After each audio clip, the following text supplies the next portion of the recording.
Bonjour à tous. Aujourd'hui, vidéo pour vous partager mon avis sur Baby Girl, le nouveau film de Halina Reyn, une réalisatrice de 49 ans qui a déjà une carrière longue comme le bras. Alors après, pour être tout à fait honnête, c'est le premier film que je vois de cette réalisatrice.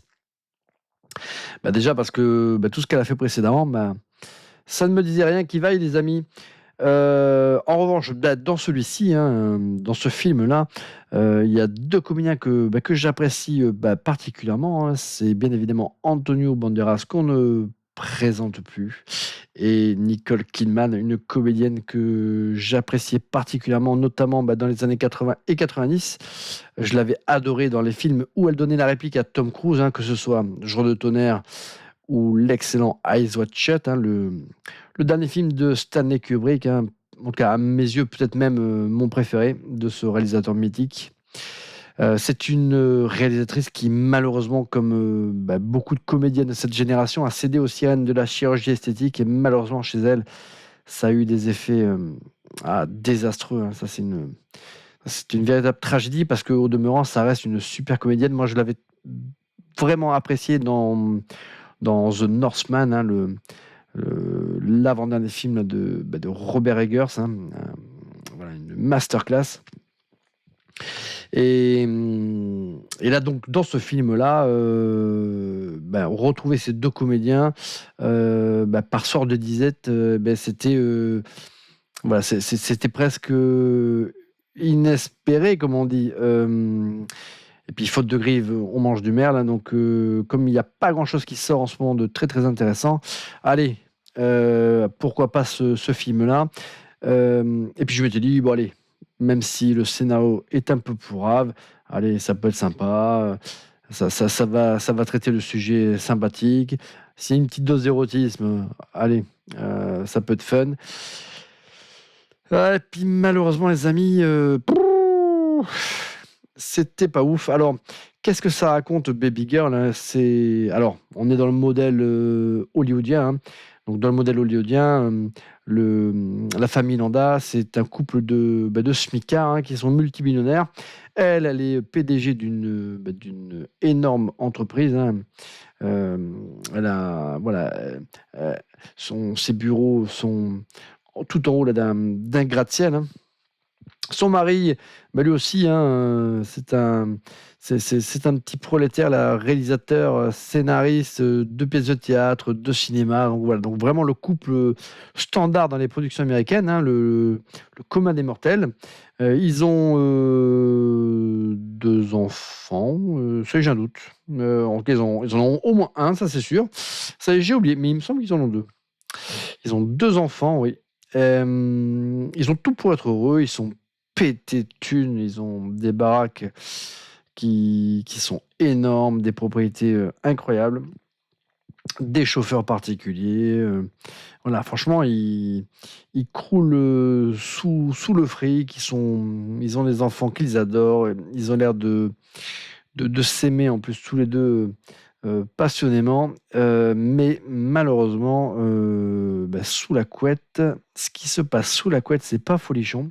Du moins, selon le point de vue du personnage interprété par Nicole Kidman, parce que si bien que à chaque fois que leur ébat se termine, quand son petit Tom se met à ronfler voilà, sur son oreiller, elle, discretos, elle va dans son bureau et elle se termine comme une grande devant un de ses pornos préférés. Donc, assez rapidement, on se rend compte que cette femme voilà,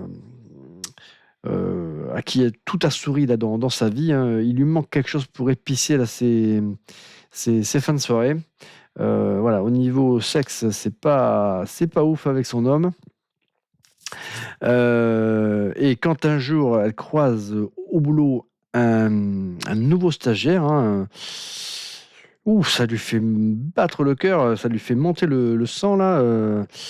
Et puis d'ailleurs lui-même, a priori, n'est pas insensible puisque dans les premiers instants, ils se fixent, ils se regardent mutuellement et bon, enfin bref, assez rapidement entre les deux, une relation va naître, et une relation, en tout cas, qu'on imagine torride, Et en fait, c'est un petit peu ça le problème de ce film, c'est que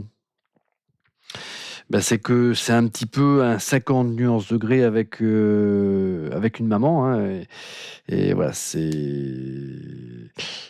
au niveau palpitant, on en est là, hein, donc c'est pas ouf. L'aspect film dramatique, c'est pareil, c'est du niveau de Desperate Housewife, hein, c'est pas terrible, hein, donc voilà, en étant tout à fait sincère, hein, c'est un film qui m'a profondément ennuyé. Franchement, à plusieurs moments, j'ai piqué du nez.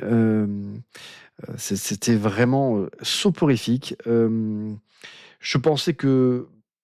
Je pensais sincèrement que je m'attendais pas à un super film, je m'attendais pas à un thriller de ouf.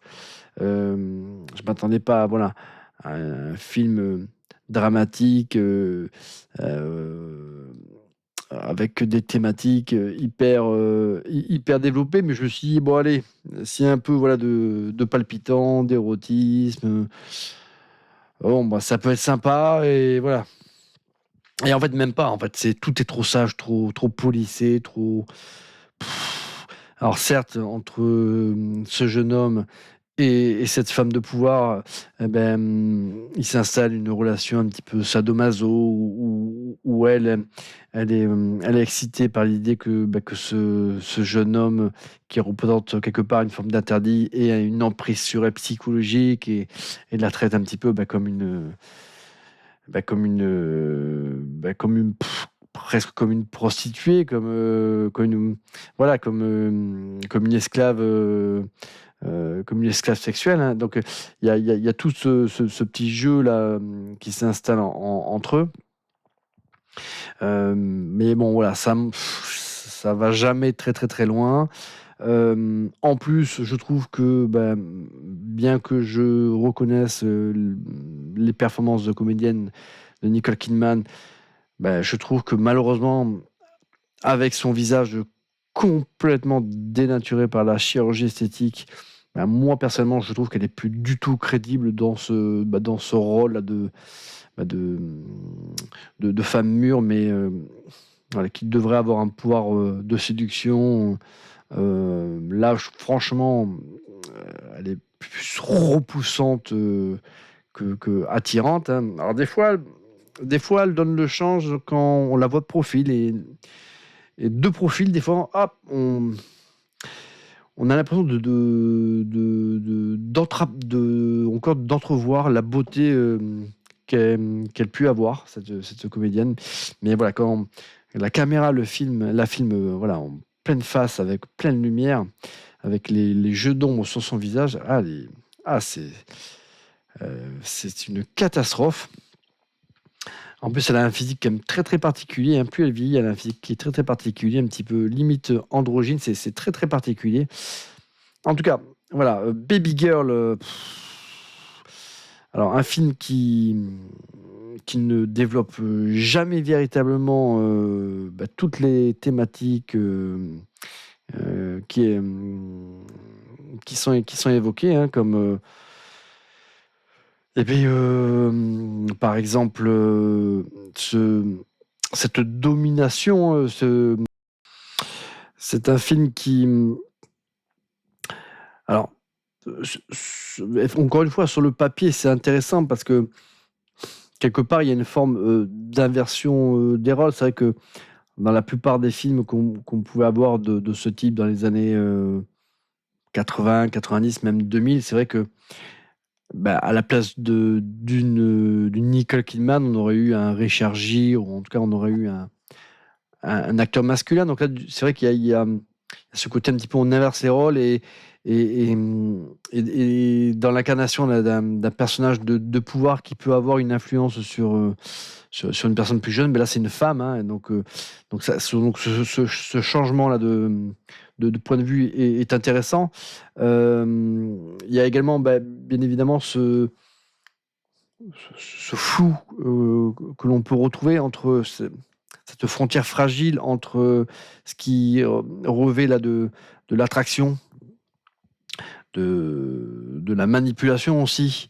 Hem, le pouvoir aussi qui peut voilà, qui peut fasciner et aussi qui peut faire que, bah, parce que j'ai une emprise, sur une personne, voilà, je peux avoir,